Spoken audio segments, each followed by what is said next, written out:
Trump's push for African-American voters comes on the heels of another interesting day for Hillary Clinton.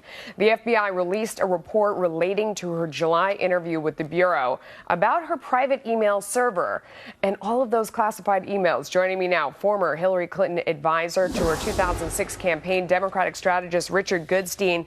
Richard, thanks for coming back this week.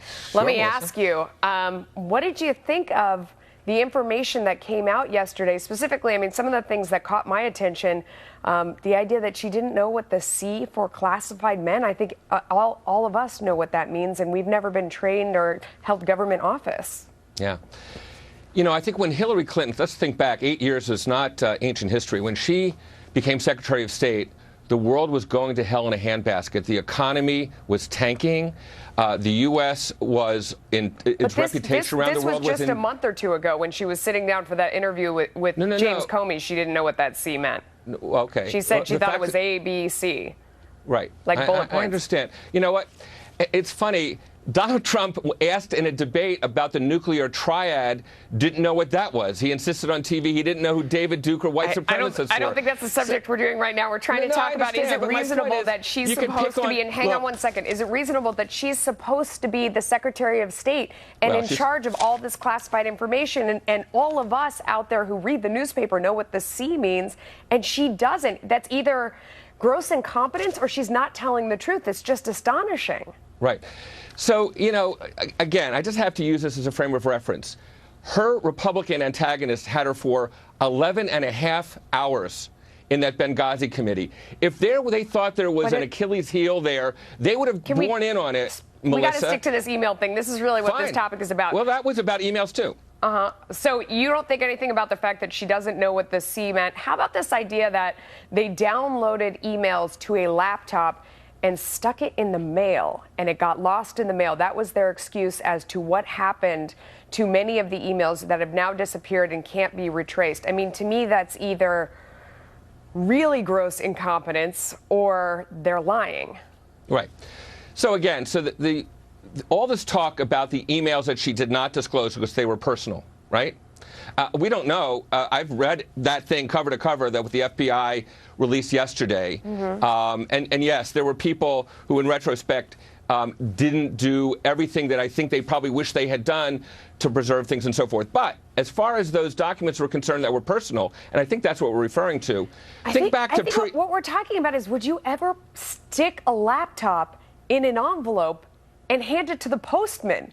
I mean, in what world would anyone ever do that, Richard? That is the most bizarre story. I mean, I feel like that's one of my kids coming to me and telling me what happened to their laptop. I mean, it's ridiculous. No one would do that. And if they did, there's really something wrong with their brain. Right.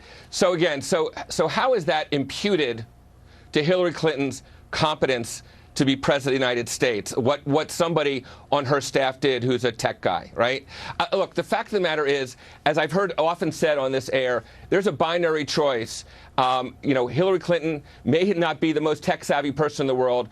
Republican opponents of Donald Trump, as we know, called him a racist, bigot, xenophobe, misogynist, and a con artist. That's the choice. And I agree. If they want somebody to run the technology for the country, my guess is that Hillary Clinton will pick. Does it concern you that she can't remember her security training, or if she had it, because she said she fell and she hit her head? I mean, are you worried she has brain damage? That's actually a mischaracterization. No.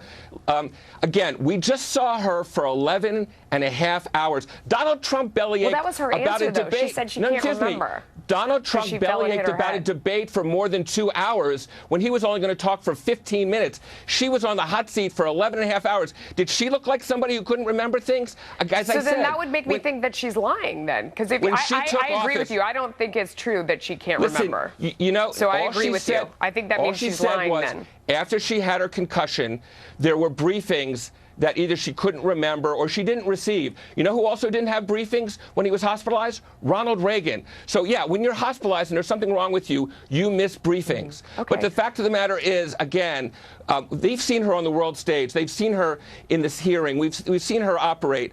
If the Trump campaign wants to go after her for being somehow addled, that is a debate Hillary Clinton would gladly have. Let me ask you about the most recent polls, which I think you'll agree by all accounts are closing.